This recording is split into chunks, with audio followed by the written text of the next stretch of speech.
Hey, everybody, and welcome back to another episode of Indie Game Movement, the podcast that talks about the marketing and business of indie games. I'm Andrew Pappas. I'm going to be your host today, and we're going to be talking about crafting memorable game animation. Now, crafting animation requires more than technical skill, as it's about weaving immersive storytelling into interactive experiences. And while this can enhance gameplay and storytelling, it's a challenge to address, but it doesn't always have to be. So today, we're going to dive deep into the craft of game animation, discussing everything from strategies and concepts to the importance of keeping an open mindset, so you can approach game animation with an understanding that will help you level up the experience you provide for your players. So that's what we're going to be talking about right here today on Indie Game Movement.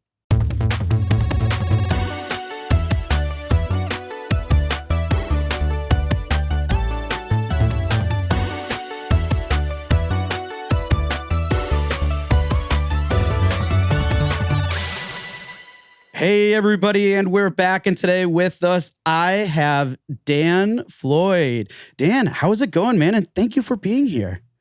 Absolutely. Thank you for having me. I'm excited to talk about animation stuff. All right. That's what I love to hear.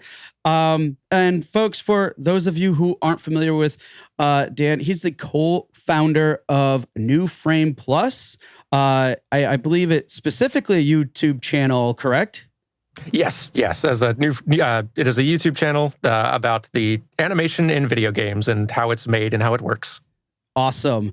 And I think that's a really good precursor to what we're going to discuss, but in a moment, because I want to introduce him further, because there's a lot that we probably may or may not know. For those of you listening today, has been the senior animator at Blackbird Interactive, the senior narrative animator at Undead Labs, another narrative animator for 343 Industries. I mean, all sorts of stuff. And this is something you guys may or may not know, but also is a co-founder of Extra Credits. I'm pretty sure most of you, if not all of you, are probably familiar with that show. Has been a personal favorite of mine for lots of years and such. So it's cool that that's something that you partook in as well, Dan. And then also, some really cool things too, in terms of that animation journey. He has animated a variety of short films in the Toy Story and Cars universes. So lots of cool experiences and things. And really, it's just a pleasure to have you on the show today. Well, thank you. No, I'm very happy to be here. Well, flattered to be invited. Awesome. Well, before we get into our discussion, one thing I was curious about, I mean, I'm sure between New Frame Plus and all these other things that you've been working on, what do you do to unplug? Are there any hobbies or things you like to do in your spare time when you're not making some cool animation? Historically, the YouTube channels like Extra Credits and New Frame Plus have been my hobby outside of work. They're kind of second jobs, but also the things that I do just out of passion and for fun, and I enjoy it a lot. Lately, I've been able to put more of my time and energy into them. Just thanks to the industry going through its moment, I'm sort of between jobs for now. But it's been nice being able to actually just treat the YouTube things as a full-time job for a bit and actually carve out some time to figure out what should some other hobbies be that aren't work related. So I'm working on it still, but I'm actually catching up on TV and movies for the first time in years, which that's nice. Yeah, I know. I've been slowly pushing myself too to just watch some shows, and I find it as I like to do different things, but yeah, it is nice to be able to catch up to some of those things. And one, it's fun. Have you watched anything with the Fallout series on Prime? Because I haven't yet. I've just heard nothing but good things from everyone. I know, same here. We've had at least 5 guests say, "Oh, not only am I watching the show, but I'm playing the games again now too." So, at any rate, cool. Well, glad that you're having the time to explore these things further and just to find other ways to unplug. Love hearing that you're doing that. Now, that said, I want to get to know you a little bit more. And how we're going to do that, folks, is through the Q-Box round. And for those of you who aren't familiar, the Q-Box is just a few random questions I prepared for Dan today. So, Dan, are you ready for the Q-Box round? I am, yes. Excellent. So, what is your biggest gaming pet peeve? Like, I'm not the sort that gets irritable with games easily. Like, I've worked on them enough to be sympathetic when I see flaws. But I think that the times I do get most irritable is seeing a game with a monetization strategy that just completely sabotages the game's appeal. It's not exclusive to the mobile space, but it's usually in the mobile space where I see it. And it's like, I'm not even against there being a monetization strategy. I'm down to throw money at a thing that I'm enjoying. Like, but if the pricing is absurd or the structure just actively sabotages your ability to enjoy the game, I'm not going to stick around. And like, I want to support you. Don't drive me away. Yeah, such a good point. I mean, the thing that always comes to mind when that comes up is like, Star Wars Battlefront 2, unfortunately, because such a devoted fan base. And then, lessons were learned. So, yep. All right, cool. Next one. What's the most common mistake you see devs or studios make with their games? I feel like I should be, after working in this industry for 10 years, I feel like I should have enough experience to give a confident answer to this. And I, for some reason, still feel like so the thing is, every game studio I've worked at has had, like, made mistakes and had flaws, but the games they're all working on are so different from each other. And the studios themselves and the cultures are so different that, like, the mistakes are different in each place. I feel like I'd need to work at a dozen studios to get like an idea of like a common trend that I'm seeing across these places. Or maybe there's more common trends in like the business and marketing side of the industry, which is something that I just have less expertise in. Maybe there's more common mistakes that are happening on that side of things. But that's a long way of saying I don't have a good answer for you, but like it's interesting how you can work at 5 different places in this industry that are making 5 different unique mistakes. Yeah, I mean, I think there's something interesting about that. Your response, though, is because sometimes we try to look for answers in these things, but don't always understand or look at things as they are unique, they are dynamic, and kind of like we can always learn from mistakes, but at the same time, they may not be applicable to you, and in the same thing as it take like the right steps, like the right things to do with marketing, business, or anything else. So yeah, I think there's a really good almost like thought exercise that's kind of hidden in that response there in terms of how dynamic these things could be, even though we like to simplify it into a short, quick answer. It's true. It's amazing how much like different studio culture and the project that team is built to work on can influence the kinds of mistakes that they might make. Think like mistakes that might not be a mistake for a different team working on a different kind of game. One thing that I suppose is slowly seeming to emerge as a trend that suggests maybe there's a common trend in a lot of the ways we do business is there are studios that are continuing to consistently thrive, delivering incredible work that are doing so and saying that the reason they're pulling it off is because they have kept their staff around long term. Like folks like Larian, who have got a team that has had experience building so many games that enabled them to get to the point where they could make Baldur's Gate 3, or FromSoft making so many games that built them to the point where they could make Elden Ring. And Nintendo famously keeps their staff around like come hell or high water and are still delivering like incredible work and like Tears of the Kingdom and games like that. There seems to be something to be said for keeping staff around that know how to work together on a similar project, and where you can just build up that institutional knowledge and not be losing it every time you're having to like downsize or bring people in for a temporary contract then let them go. It seems like there's wisdom to that more of our industry needs to absorb. Yeah, no, that's a really good point, and I really can't agree with you more because if you think about it, it creates less friction on so many different fronts, and it's just sounds like better for everybody all around. So I love that you chimed in with that, because I think that's a really good perspective, and I can't imagine anybody not agreeing with that listening today. So thank you. All right. You're welcome. Last but not least, folks, and the staple here on the show is, Dan, what game are you playing now? Right. Honestly, right now, if it's not something for the Let's Play channel or Twitch streams, all of my gaming time is devoted to trying to be ready for the impending releases that are coming out. Like, Elden Ring is about to come out as we speak, and I definitely have some muscle memory I still need to get back for that. There's a Final Fantasy 14 expansion coming out in a week that I need to like do some tidying up of side objectives before that happens. I'll try to squeeze in like a round or two of something small like Hollow Cure or something session-based if I just need like a little distraction for a bit.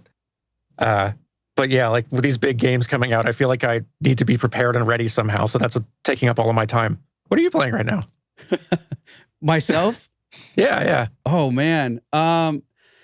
It's funny. I really don't play as much as I'd like. I have some client projects that I'm getting involved with a little bit more, but honestly, just recently I got a new Switch, because I'm sure people have heard in the past how I complain how, when you have kids, even though I love them, they take over things like the Switch. So yep. I was like trying to push myself to play games more often, and Switch just being the platform that it is very accommodating. So I am just now trying to think about what games I do want to get back into, at least the ones that are on the Switch. And right now I'm thinking either Breath of the Wild, because I was really digging that when it came out, and then my son killed my game. Not intentionally, just he was trying to help me out. He kept saying, and broken swords and complete lack of understanding what I'm supposed to be doing later, I gave up. So that's what I think what might be happening. But you know what? He had a fun time, and I love that he had a great time, but I want to have one too. And it's just hard to balance those things. But I think that's what's next on there, but I don't know. There's so many possibilities too. There really are. The Switch library is bonkers now. You're spoiled for choice. Absolutely. Well, Dan, thank you for sharing your responses and allowing us to get to know you a little bit more. But now let's get into the heart of this conversation, which is about, crafting some memorable game animation, because I'm sure that doing this in general can be quite a challenge and everything else. So to kind of kick things off, I'm curious, like from your perspective, how does the process of crafting game animation contribute to creating memorable moments for players? Because I mean, is that even a thing? I mean, like how does this work? So I think that in many cases, animation is one of the most immediately noticeable visual assets a game has. It's one of the things that the player is going to notice in a game. There are lots of disciplines that work in games where their work kind of melds into the larger whole, and it's hard to identify individual things, but like similar to environment art, character art, stuff that the player will see and be like, ooh, that's pretty. Animation can easily be one of those things, and motion draws the eye as well. So like just one small animated detail could be the thing that a player remembers most from your game when they leave, potentially. Like a move on the player character that feels amazing to use, or a really cool looking attack, or like an acting moment in a cutscene that makes you emotional or laugh, or like a little gesture that just really authentically captures something you've seen from people you know. It's like there's all kinds of little animated details that could potentially be the thing that a player remembers most about that experience. But additionally, like I think that even more than that, I think animation for a game has to try to contribute to that larger game experience in a sort of team effort way, where like animation provides so much visual feedback for a player during gameplay. It provides so much clarity. Like in some games, animation's contribution to that literally makes or breaks whether the game even works. Like a game like Sekiro, if you cannot read an enemy's attack animations and react to them, the entire game literally does not work on a fundamental level. So in many ways, like animation contributes to memorable gameplay moments by helping to make those moments work to begin with. And animation isn't singularly responsible for that. That's also design, and that's also character art and sound and so many other things. But animation has to do its part for it all to come together and help and work. Yeah, no, you're absolutely right, because I mean, there's so many, like I think what you're saying was like there's so many different types of cues that they serve as signals. So whether they're emotional or even, let's say, lack of a better terminology here, but more mechanical, in terms of as it relates to actual the gameplay mechanics and things like that.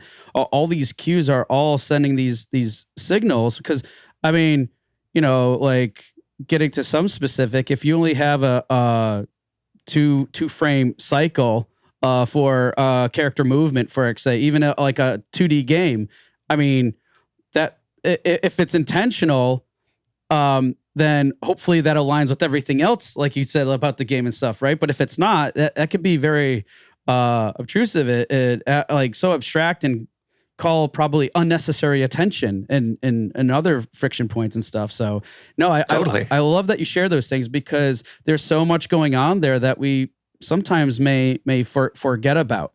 And like you said, sometimes it can just easily make or break what that game is right from the get-go. Gameplay is important, but if it can't visually communicate what's going on, then there could be some challenges, which I'm sure all of us are familiar with to some degree. So absolutely, let's dive in a little bit further, because I want to kind of this is truly animation in itself, especially for games and all media, is a craft. So I want to kind of talk about the craft of specifically game animation. So like for you, like what strategies do you employ to ensure that game animations contribute to creating these memorable moments? I mean, you shared some examples with us before, but like what are some other elements? Like how can we dive deeper into understanding like how these things start applying, and are these strategies that could go across the board, or in terms of just really creating those memorable moments? Yeah, it does highly depend on the game, which is worth mentioning, because different games are going to have completely different needs. A fighting game is a very animation dependent genre, right? Like the very specific amount of frames that are involved in the like wind up, hit, and like follow through or sort of recovery phase after an attack, like that, though that frame data is what like the entire strategy of fighting games is built around, right? Like where are your openings for attack? How long will this attack take to come out? Like how long am I going to be leaving myself open to a counterattack if I take the chance of going for this bigger attack right here in this moment? Like all of that is so animation dependent. And so like animation has to, like the function of fighting games determines what you need to focus on as an animator for that genre. But it's also like, it's not just animation alone in that case, right? It's also, that's a cross-disciplinary accomplishment when a fighting game's animation all comes together. That's also like the audio team, the designers, you're probably working with the designers as an animator, figuring out like how many frames should this attack wind up be. Okay, we're finding that in testing, this attack should be something that can come out a lot faster as a jab, but it's taking 2 or 3 frames too long. Can we tighten it up? Like that sort of thing.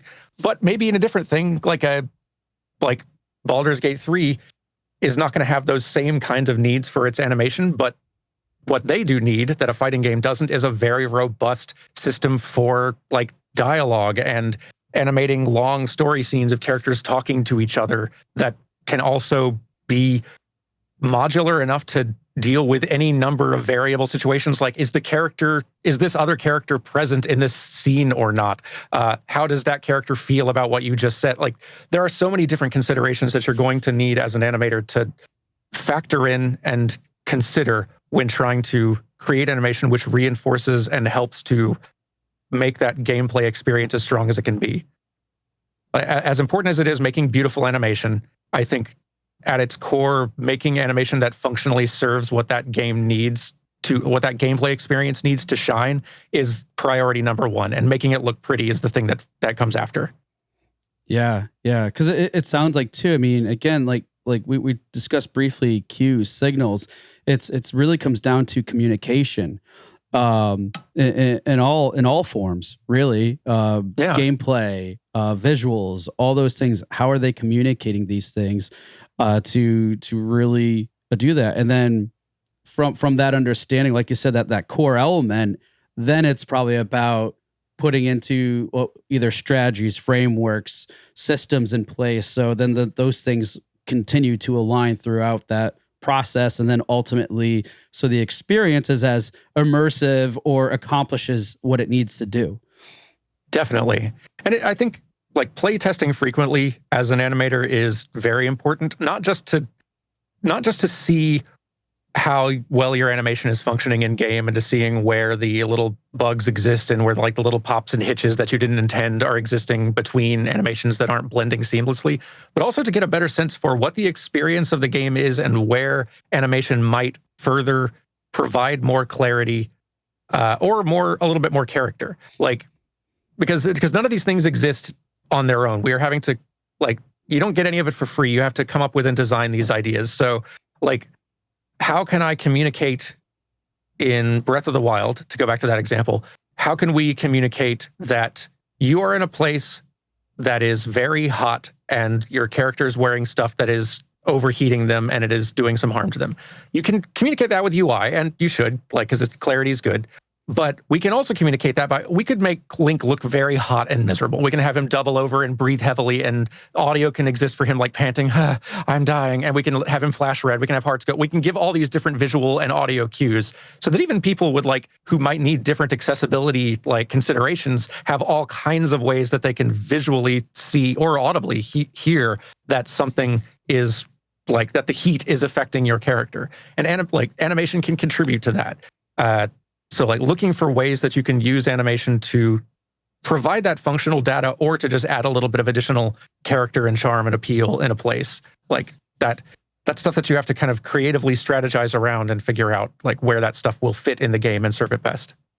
Yeah, no, really good point there. And as you were saying that too, one of the things that was coming to mind for me was the like how it can add more character. And in particular, the example I'm thinking of is, I know there's a project I was working on. It's very early stages of development, and they put in a walk and run cycle for this 3D character, just to have something that's functional to convey what's the project and all in its current state. But one of my quick observations was, again, they just threw it in to have something, but I was like, oh, the tone and everything else about this game is supposed to represent, like just calming and everything else. But the way that this person is running seems like they're almost like on a mission, like going full throttle into a battle, even though the setting couldn't be anything further from that idea. But so it's interesting how just a movement in this case gives more information about that character. So in this case, there's quite a bit of contrast and it doesn't align, but that could be another like element to add more character in a moment where, wait, everything's perfect, but then this character is walking this way. What signals is it like what? And now we're getting into like narrative stuff or character development, and we're just still talking about animation. It's just really absolutely cool. Yeah, that's a great observation. Yeah, like that animation is even contributing to tone, like consciously or subconsciously, and that an unintentional, like that anything you are putting in, if you are not being intentional and considering all of the different factors as an artist or an animator, you could unintentionally be putting something in which does not contribute to the game's goals, whether that is play or narrative or tone even. Like if it just does not fit the vibe of the game, if this does not feel like the aesthetic of the game. So I am very much a firm believer in the need for the animator to really spend a bit of time, even before diving into like their animation software, thinking an animation through and sketching out little thumbnails of lots of ideas and thinking like considering the game that they're adding this to giving a lot of thought to the character that they're animating and understanding them in depth, because you can, even with just a simple basic thing like walking or running, you can communicate a lot. And especially for walking or running, that's probably an animation the player is going to be seeing a ton of. So you really, really, really need to make that one look and feel right. Yeah, yeah. And I mean, you're getting into some other areas too. And I mean, we have been already, but like, you know, what are other, maybe whether they're storytelling elements or even like specific characterizations? Because I mean, you just provided some, but like, what are other things that maybe we could just, I don't know, almost like a brainstorm in a way that like I could think like facial expressions and stuff. Like, what are some other things you think, and how you why don't we do this? Why don't we dive in a little bit more in terms of like how, to what degree is it important to really know your characters and really know like as much as you can, or to what extent, and how does that then surface into these things that we were just talking about as storytelling elements and characterizations to add depth to these people, these characters in these games? Absolutely. Yeah, no, it is so important. That is, like, I usually say the animators are effectively actors who are kind of working via a different process.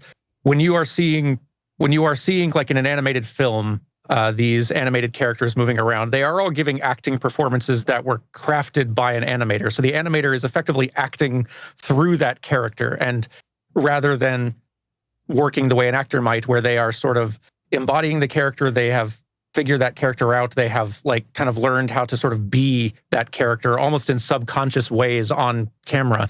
We are meticulously thinking and planning and figuring out exactly how we want to convey and express that character through our animation, through these characters we're puppeteering effectively.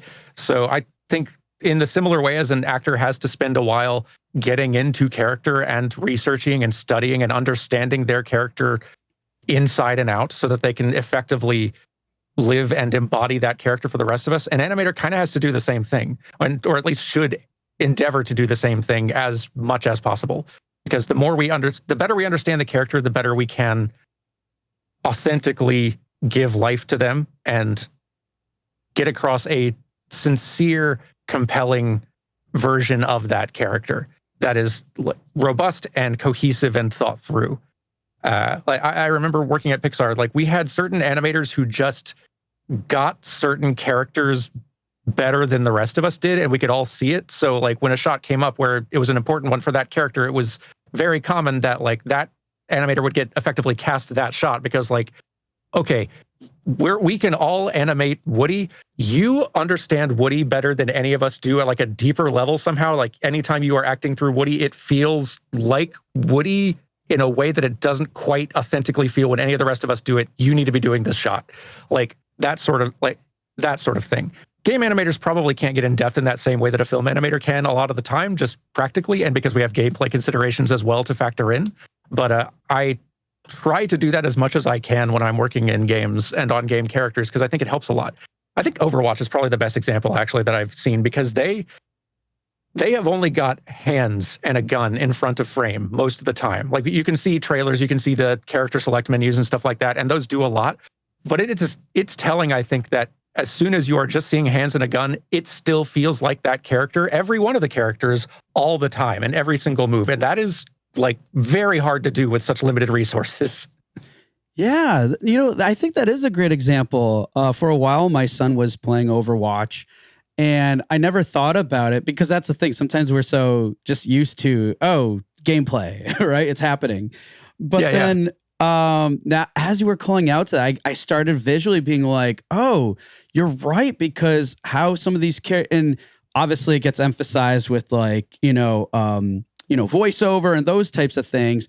But then you're like, how that character is moving just with the gun and their hands, like one is more like much more firm, like militaristic, right? And then you have another that's more fluid, and another one that seems like it's more cocky or confident. And wow, yeah, exactly. Like just those things, those signals, and how does that like portray to a player, especially if they're are vested in a particular character or whatever? And then it's almost like And that's where the cool things happen. It's like, oh, I feel like I'm one with this because now I can identify because their mannerisms are something that align or are kind of like me, and that's where all these cool things start to happen. So Totally. I love this. And I mean, it seems like too, like these are some like pretty interesting examples where they could be, really enhancing a player's experience, right? Like Totally. standout moments, essentially. What would you say are some other ones though? Because I'm sure that there's a few others that you might have in mind that like really stand out to people, and whether it's in a similar context that we just discussed or something even a little different. Let's see. I think like there's lots of games that I think do a good job of having a large cast with a wide range of personalities that are expressed very well through animation and voice lines and their design and all that stuff. But that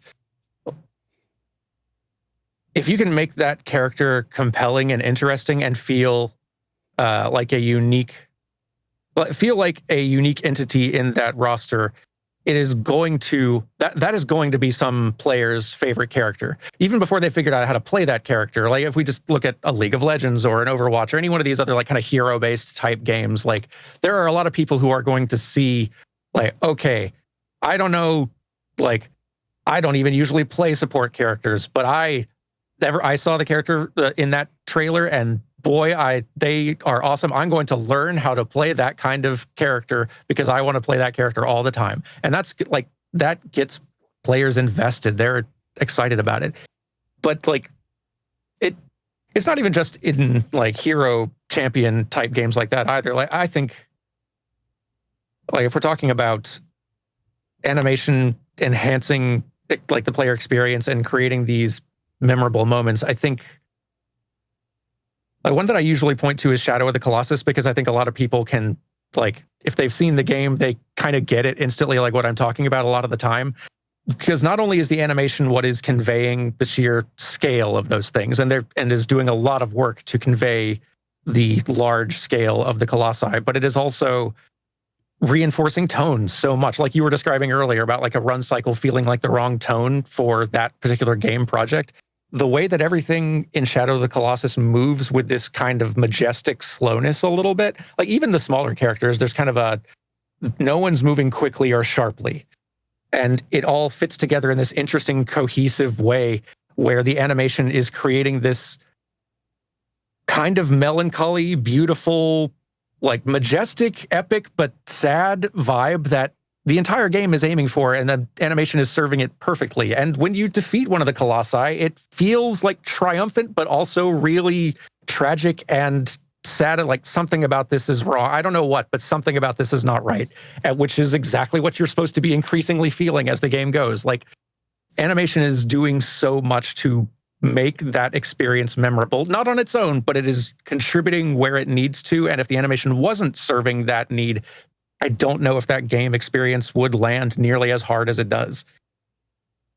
Yeah, no, I think what you just said there, that particular example really, really stands true and is such an insightful one, because it's like with that one too. I mean, there's just so much contrast going on in those moments, and I think that's what makes this such a very interesting and dynamic craft, because again, what I mentioned before is sometimes we're going in these things and not realizing the actual impact that something is what we might, I can't say it's simple because I'm not an animator, but I know it's not.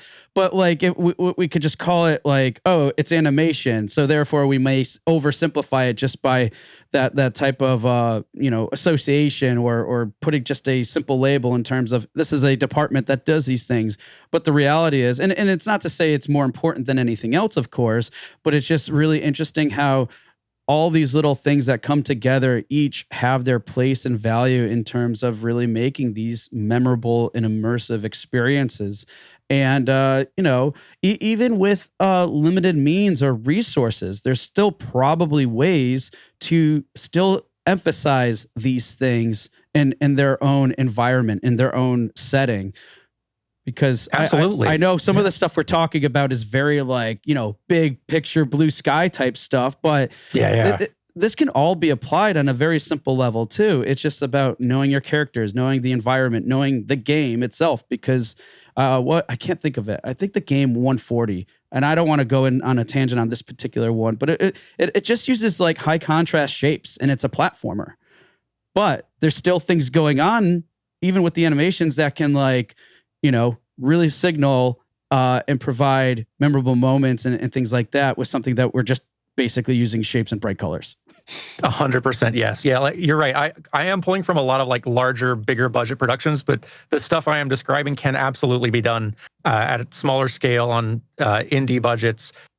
Animation is a time-consuming and thus expensive craft, but you do not need a lot of animation or even necessarily like an animation specialist to be able to get appealing motion in your game where it is needed and where it'll do the most work for your experience. Like I do these annual roundup videos, or I try to, on my channel, just sort of like highlighting a lot of my favorite examples of game animation from games that came out that year. And I try to always feature a range of both like big budget AAA stuff and small indie stuff, because I do see on the indie side these projects that come out that are, like you said, like dead simple, small games with just basic shapes or just very little motion. It might even be like a visual novel dating sim type game that uses just a little bit of character animation in certain moments to like just quadruple the appeal of what would be on screen otherwise. Just a tiny little bit. It just brings a little bit more character, a little bit more visual interest, and it is such a huge win in terms of bang for buck for like throwing just a little bit of animation budget at something and getting it paying huge dividends. Like I think that it is very important, no matter what budget you're working at, to know where to put the animation budget and where you're going to get the most out of it. Because like even at the big scale, we have like, you can't spend the animation budget everywhere. You got to find where it's going to have the big impact.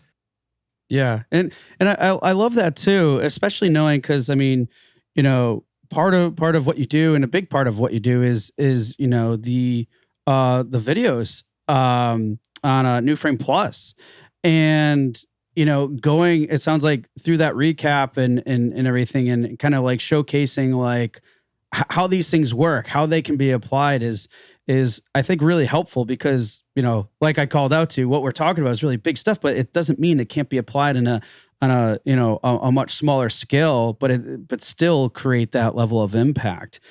So with your channel now, because I think this is important too and beneficial. How do you feel like the content that you cover and everything can really help, whether it be aspiring developers or even animators, just understand the importance of these moments that we're talking about? Because I think that's whether you sense it from me or not. My assumption here is that sometimes people go into these things like, oh, I just need this in there and I'm going to leave it and it works because, hey, at least the hitboxes are working fine and everything else, right? Yeah. But that, so like, I'm just curious in terms of, from your perspective, from, what the focus of your channel is and stuff, how do you think this, the way you approach things and kind of our conversation too, can really help people working towards like really crafting more immersive moments? I think it can, like, in my experience working in games, there are so many different specialized fields involved in working on a game especially at a certain scale. Once you get up into the AAA space, you have so many different departments filled with people who are brilliant at all kinds of these different fields, more than any one person could be an expert at. And so many of them are fields which are very different from mine, but I need to be able to communicate with those people frequently to be able to like coordinate and work together so that we can each be working toward that common goal. I think something that I hope that my videos can do for people who are game devs in whatever field they're in is help to give a little bit, at least a like novice intro window into what my field is about and how it works and the consideration and the things that I'm considering. Because even just having that initial glimpse can help to provide the language for communicating like with me about my field to them, which makes it easier to like chat with them. There are other people who have channels similar to mine about other specializations within game dev that I find invaluable because it makes it so much easier for me to communicate with other people on my team. But for people who are like on the smaller end of game dev, like indies working on their own projects, my hope is that my channel helps to shed some light on the sorts of things that an animator is considering when creating animation for games, like the sorts of things that are priorities, the sorts of gains that a game can get from animation that is carefully considered and well executed, like the ways which games can be better served by strong animation or animation that conveys character and brings additional appeal. Hopefully it can help show some easy shortcome or like some pitfalls that can easily be fallen into if you're not paying attention. And hopefully I hope that my videos can also show that this is a complex, games are complex already, and animation is also complex, and things can go wrong so easily, even when you have a bunch of brilliant people working on a project. So like, I hope that in addition to showing animation's value and all of the ways that one might kind of approach their project creatively when considering how animation might help them and how to best go about that, I hope it also leads them to extend some grace in places where they see like animation that falls short. Just because I've worked in games long enough to know how hard it is to pull these things off, and every person who's worked in games has been on a project that did not end up looking or sounding or playing the way that they hoped it would or envisioned it would, and no one's more frustrated about that than them. So like I hope that it also provides some it helps to generate some empathy for their fellow animators and game devs out there.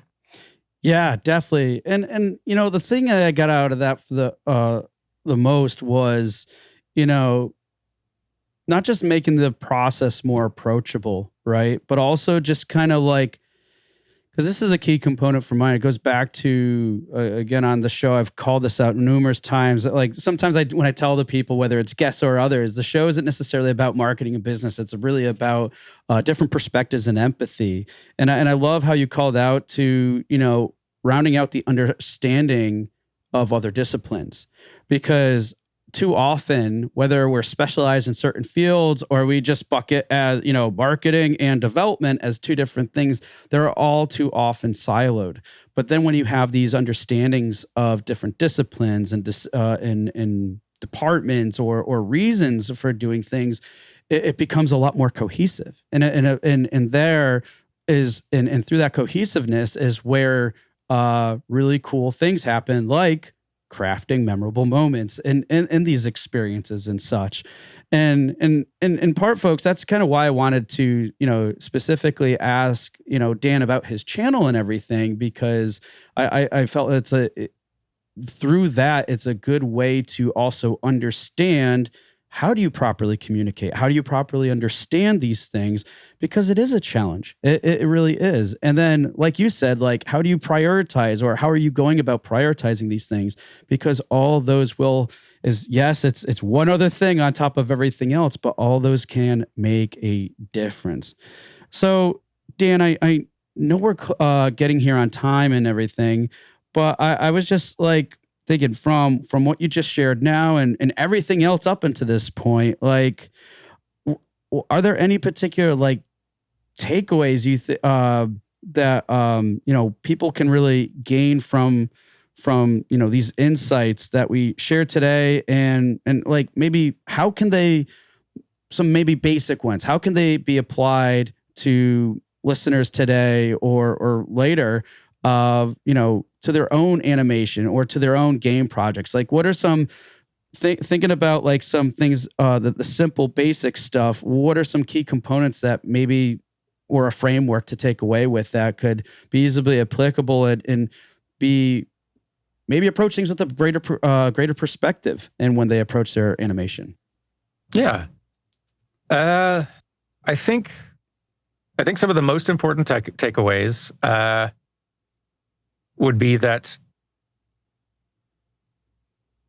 when it comes to game animation, and this is something that it can be trickier for, like, if you're coming out of film as an animator, this is sort of the thing that is hardest to internalize and adjust to, but gameplay function is more important than visual appeal for like animation in a game. Like, they are both important, but if your animation is beautiful and is not serving the game's like gameplay needs, if it is not giving that visual clarity, if it is leading to like the feel of the game to control feeling worse, then that's not good. Like, it doesn't matter how good it looked in animation software, it's not good game animation. It's not achieving what that game needs. It's making the game experience worse.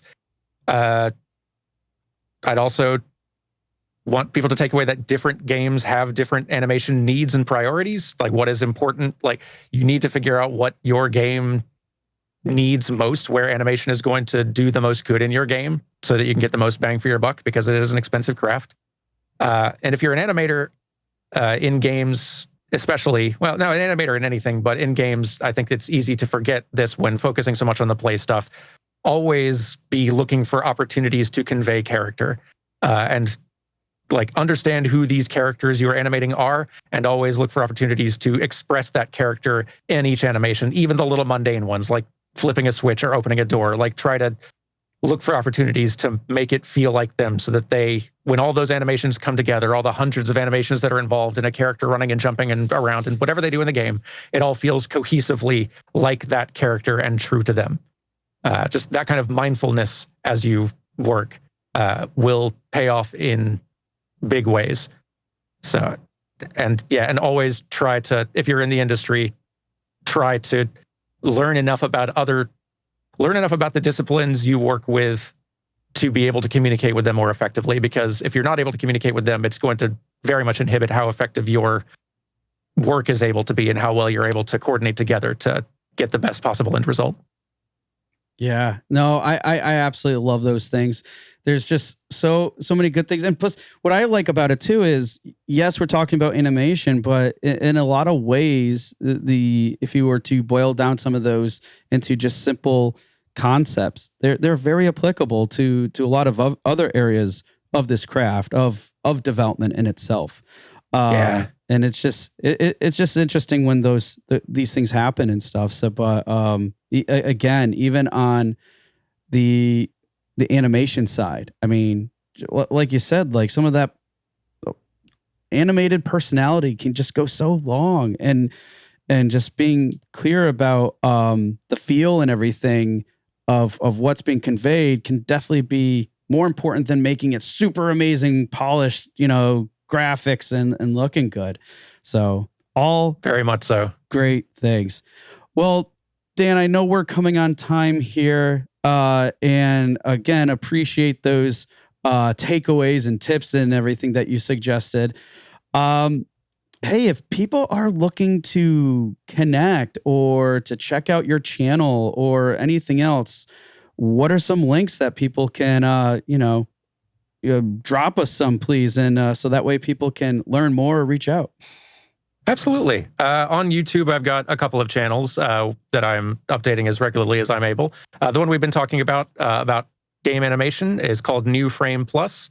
There's a good 40-something videos over there about various games and the animation in them, if you want to go check that out. I've also got a more casual Let's Play channel that I do together with my wife called Playframe. I'm on Twitch at Playframe Plus, I think is the name of it. If you want to find me on like Twitter or Blue Sky or one of those others, Dan Floyd Plus is what I usually go by. Those are probably the easiest places to find me for most things. Okay, cool. And folks, we'll make sure to list all those those links and everything else in the show notes. And again, Dan, I really can't thank you enough for being here today and really taking a deep dive to this conversation, because as I think we all learned today, is there's so many different, unique, dynamic things that can be accomplished with animation. when simple and complicated, that can really make an impact and elevate the experience that your players are having. So, Dan, again, thank you for being with us today. Oh, thank you for having me. I'm always thrilled to nerd out about these things. So thanks for giving me the opportunity. Hey, everyone. Thank you for listening to another episode of Indie Game Movement. I'm Andrew Pappas, your host, and the show's producer is Mustafa Price. Show notes for this episode can be found by visiting rengenmarketing.com, the number episode of the show. Rengen Marketing is a consulting marketing company that helps indie devs with their marketing efforts.